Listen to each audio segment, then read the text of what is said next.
السلام علیکم، آپ دیکھ رہے ہیں GNN اور میں ہوں ابراہیم پیرزادہ۔ میں ہوں انزلہ عرفان۔ بلیٹن میں ہمارے ساتھ ہوں گے عرفان بشیر بھی۔ ناظرین، آذربائیجان کی میزبانی میں کوپ 29 کلائمیٹ فائنانس گول میز کانفرنس کا انعقاد کیا گیا۔ ترقی پذیر ممالک کو موسمی تغیرات سے نبرد آزما ہونے کے لیے 2030 تک $6,800 ارب کی ضرورت ہے۔ وزیر اعظم شہباز شریف کا باکو میں کلائمیٹ فائنانس گول میز کانفرنس سے خطاب۔ کہا کہ پاکستان کو ماضی قریب میں 2 تباہ کن سیلابوں کا سامنا کرنا پڑا۔ ہم اب تک سیلاب سے ہونے والے نقصانات سے نکل نہیں سکے۔ موسمیاتی تبدیلیوں کے باعث ترقی پذیر ممالک شدید مشکلات کا شکار ہیں۔ ترقی یافتہ ملکوں کو موسمیاتی تبدیلیوں سے نمٹنے کے لیے آگے آنا ہوگا۔ موسمیاتی تبدیلیوں سے نمٹنے کے لیے UN فریم ورک پر عمل کرنا ہوگا۔ وزیر اعظم نے باکو میں عالمی رہنماؤں سے غیر رسمی ملاقاتیں بھی کی۔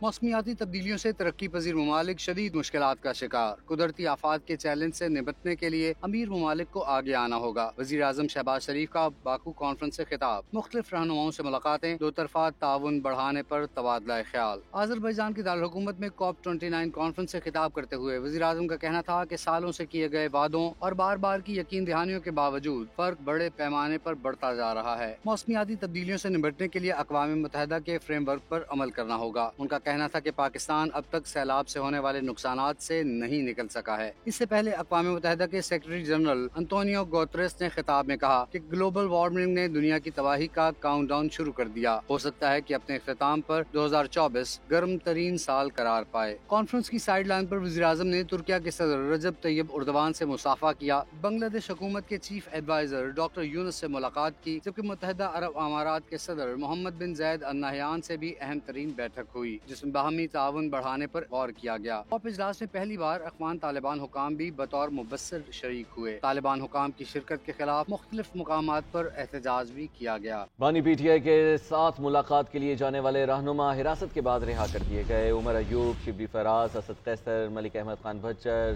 صاحبزادہ حامد رضا اور عالیہ حمزہ شامل تھیں۔ پولیس ذرائع کے مطابق راولپنڈی میں دفعہ 144 کی خلاف ورزی پر انہیں حراست میں لیا گیا۔ اپوزیشن لیڈر عمر ایوب کہتے ہیں، ہمیں حبس بے جا میں رکھا گیا، انہیں انسانی حقوق کمیٹی میں طلب کروں گا۔ اسد قیصر نے کہا کہ اپوزیشن لیڈر سمیت معزز رہنماؤں کی گرفتاری فسطائیت ہے۔ وزیر اعلیٰ علی امین گنڈاپور نے کہا کہ یہ حکومت کے اوچھے ہتھ کنڈے ہیں، انہوں نے جعلی مقدمات میں گرفتاری وتیرہ بنا لیا ہے۔